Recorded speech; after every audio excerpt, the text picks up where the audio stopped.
Well, welcome everybody to another long coffee break. We're excited to have another topic this week. I'm just going to do a real quick introduction. Today we have Einar Frombaum. Did I say that right? I think I got Frombaum. Yep. Frombaum. Good. Okay. He's going to talk a little bit more about what's the best way to put it, displacement ventilation, but the new age, as the way I would put it, new age displacement ventilation. And so with that, I'm going to turn it over. We like to keep these things short. I'm going to turn it over to Einar. He can give you a little bit more information. And with that, Einar, go ahead. Awesome. Thanks, Corey. As Corey did mention, my name is Einar Frombaum. I'm the Director of Sales and Marketing for Carson Solutions. And Carson Solutions is a brand name carrying forward a technology that was developed about 16, 17 years ago by a company by the name of Trox. Trox was a manufacturer of varying diffusers, chill beams, displacement induction ventilation that we'll be talking about here today. But we're the brand name carrying that same design intellectual property forward. And we'll be stepping through more of an application-based discussion here today. So yeah, this is a technology that we've applied predominantly in K through 12 markets, but certainly higher education as well. I think it has application suitability in other markets like healthcare, dorm rooms, particular patient rooms, but it's been applied in just under 500 schools and nearly 1 million students benefiting over that time frame. So we'll be talking a lot about a lot of things today, but there's 5 key items that I want the audience to take away, which is what type of mechanical system is this typically applied in or with, understanding the differences between displacement ventilation and a mixed air system such as overhead fan coil unit vent. How does the Qlci work? That's a key component. And what are the benefits for these classrooms, the students, the districts that they receive when applying this type of ventilation strategy? And then where is this technology typically applied, and what's the home run or the shortest putt for this particular type of solution?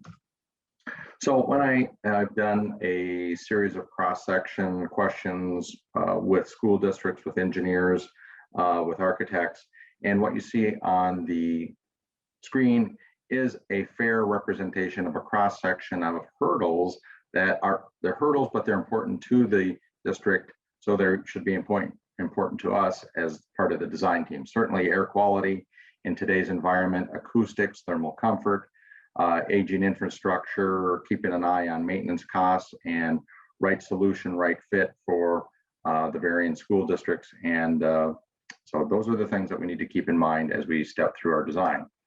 One of the biggest issues and the key item that we need to keep on the forefront is these classrooms, these environments are occupied. And because of the occupant level, we need to bring in outside air. And we need to bring in outside air not only at the right quantity, but right at the right condition, such that we're truly decoupling. We're going to be talking about a DOAS or decoupled system, making sure you're handling the ventilation load, as well as the occupant load, and making sure that your terminal devices are truly decoupled. Because if we don't bring in the right amount of outside air, we still are talking about issues of allergy, mold, and in today's environment, shared contaminant risk mitigation. So one of the ways, a strategy that works very well to ensure that we get the right amount of outside air at the right level, at the right condition to properly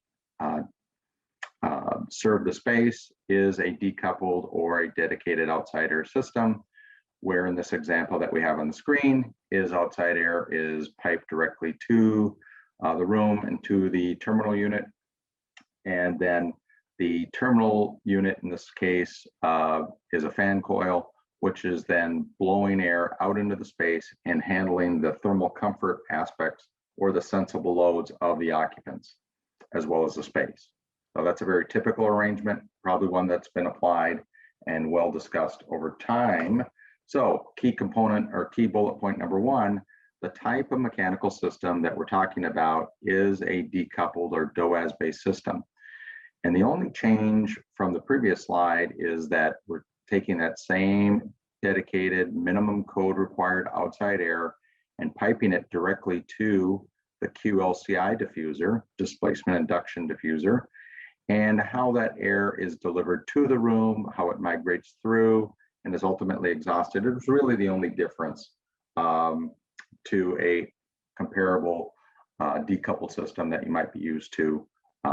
Boiler, chiller could be tied to a geothermal system as well.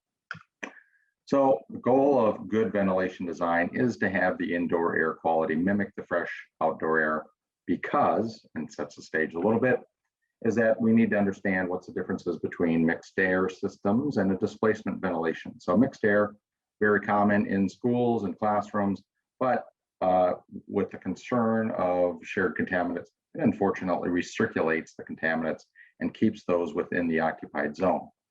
Here's a video from the lab testing and smoke video that we have access to. We have a high velocity throw coming out an overhead diffuser. That airstream hits the wall or an adjacent airstream, and you can see it taking the air from up above and distributing it down low and continually suppressing those exhaled contaminants from the occupants.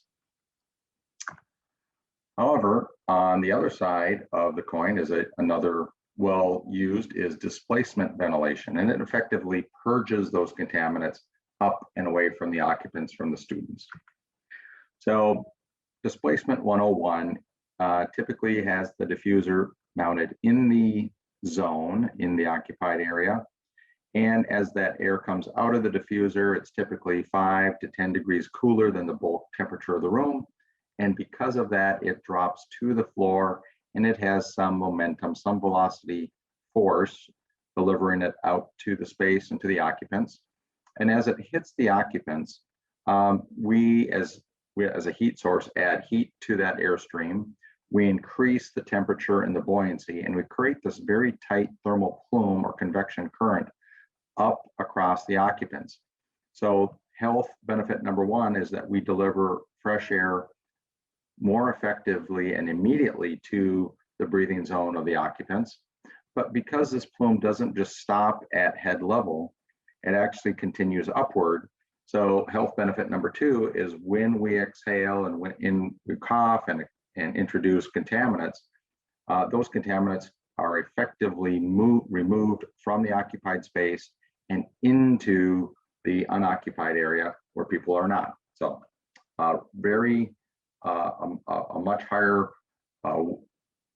level of removing contaminants as opposed to having those continually suppressed and delivered back into the occupied spaces, or sharing contaminants from classroom 1, 2, and 3 via an air handler VAV type of arrangement.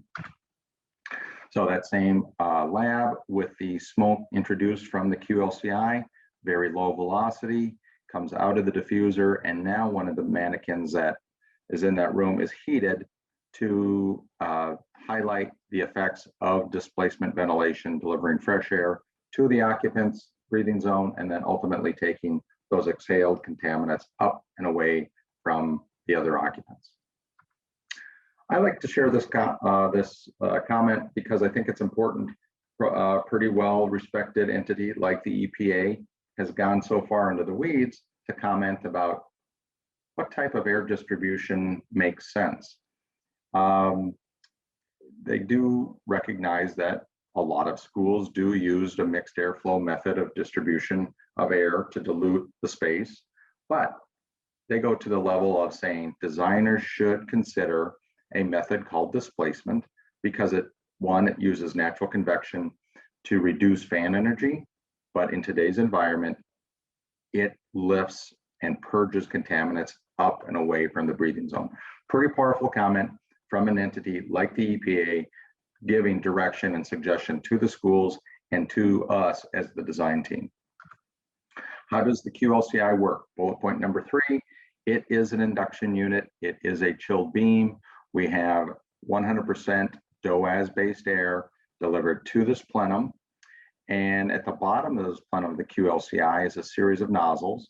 So like other overhead chilled beams, as the air exits the nozzles, it creates a low pressure area that induces 2 parts room air in our case, across this hydronic coil. That hydronic coil is tied to hot water, chilled water valves, and is thermostatically controlled by the thermostat in the room to heat or cool, mix with the fresh air, and then that reconditioned air goes out in the space, very low velocity, very comfortable temperature. And notice I didn't say anything about fans, filters, motors, dampers, compressors. I don't have any sound generating sources, so I'm able to very easily meet a stringent requirement of 35 dBA or less. Notice I also didn't say anything about motors, dampers, compressors that have to be maintained. I will talk a little bit about my comment there about high ventilation effectiveness, but a key point to note is anything greater than a 1.0 indicates a stratified or displacement-based system, which has a higher level of indoor air quality as compared to a mixed air system. Operationally, when we're in cooling, typically from the DOAS unit, we have 450 CFM delivered to the Qlci bank. I failed to mention that the dimensions of the Qlci are 30 inches in height, 13 inches in depth, and then vary 4 feet to 8 feet in length. And usually there's 2 to 3 Qlcis in the room. That induction process occurs across this hydronic coil. We're typically feeding it with elevated chilled water to keep that coil dry. And as that air comes into the room, 1200 to 1300 CFM comes into the room, contacts the occupants, and then elevates. And then for every 1 part of fresh air that I brought in, I need to exhaust that equal part to keep the system balanced. The biggest hurdle with displacement has always been, how do you heat the space? And so we've solved this problem. We've had it tested by a third party, Purdue University, proving that we're delivering a stratified room condition even in heating. So when we go into heating, we heat up the air from the DOAS. We deliver that same induction process. We deliver low-grade hot water, but the key is we don't deliver too much heat to the space. We take advantage of the occupants. We deliver low-grade heat. Low-grade heat wants to go up, not go out, wants to go out, not up. And so we get that same stratified operation even when we're in heating. Energy efficiencies, ventilation effectiveness. I wish this is in 62.1, but it also ties into air transportation efficiencies. So if you look in 2019, they actually delineate between a mixed air system and a stratified system. We're going to be leading with a ventilation effectiveness of 1.2 as a default. We were actually outperformed that when we did our testing. But if you look at a same room, one with mixed air system and one with displacement, the impact of the ventilation effectiveness determines the code required minimum outside air that we need to bring in. In a mixed air system, we need to bring in 408 CFM. And in a displacement, because of the higher ventilation effectiveness, I actually get to reduce the amount of outside air that I need to bring in. Smaller DOAS unit, smaller ductwork, smaller BHP, system efficiency gain. So real world example, the first building had displacement in it and the school district loved it. It was 64% more efficient than the benchmark. They said, build us an identical unit, but they transitioned to overhead chilled beam. And when they measured the utility consumption on the newer building compared to the older building with displacement was 20% more efficient than the identical building with the same mechanical system, et cetera. Thermal comfort. Because the air is the velocity is so low, it's less than a mile an hour, because it's at a much more moderate temperature, we're actually able to maximize the room space and the floor space and put these desks right up against the diffusers, giving the school district a usable bookshelf. If these students were uncomfortable, they'd complain and they wouldn't leave these rooms in the same layout. Acoustics. Acoustics cannot be overstated. The quieter we can make these learning environments, the more engaged their students are going to be, and the better teaching environment we're delivering for the teachers. So we can't make these things too quiet, because better engagement leads to better learning. Real world example, side-by-side rooms, one with displacement was 35 dBA, one with a unit vent was 55, 20 dBA difference, which is considerable. There are no moving pieces and parts, as I mentioned. There's no filters. Because the velocities are so low, it doesn't have that same tendency to pick up contaminants in the room. So we're actually saving on operating costs, and any other maintenance that needs to be required is not in the room. So it's less disruptive to the room and the classroom environment as well. Kids are hard on the equipment, absolutely. They are going to jump on the diffuser. It's designed to withstand a 250-pound point load. It's got a high-grade powder coat matte finish, so it doesn't pick up fingerprints. I mentioned that it is a chill beam, but we don't have those same concerns because every coil that we have is vertically oriented near the floor, and it does have a drain pan. So if condensate does occur, it's not a concern with our system. We do have a number of system solutions. We can recess the Qlci, it does not have to protrude out. In this example, the architect specified a solid surface countertop. We can do a number of custom colors and a number of custom bookshelves to create that full uniform look and fit and finish.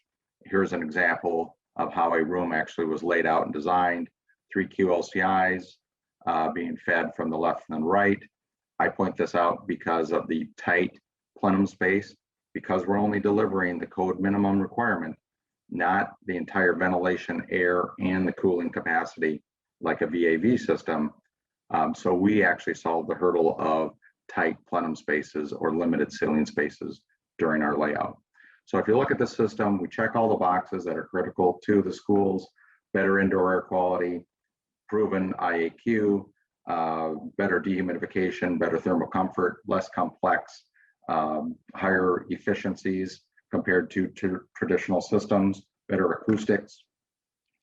And fifth key point, if you don't take anything else away, understand that if you've got a building with aging unit vents, take advantage of the utilities, the hot water, chilled water already there, maintain that same bookshelf look and functionality, eliminate noise and thermal comfort concerns, save on utility bills. We don't need to deliver electricity to the room because of our equipment, or at least 120 to 240. And then more importantly, deliver a known amount of outside air to the space. Because when classroom IAQ does mimic that of fresh outdoor air, we create healthier, safer environments, just like studying at home. For more info and a dedicated presentation, please contact your Long salesperson or visit carsonsolutions.com. I'll wrap it up and bring it over to Corey. Yeah, I appreciate everybody coming on. Appreciate A&R taking some time. And then we do these every week. And next week, we're going to be talking about remote damper operators and the different options that we have now. So appreciate everybody coming, and everybody have a great week and a great weekend.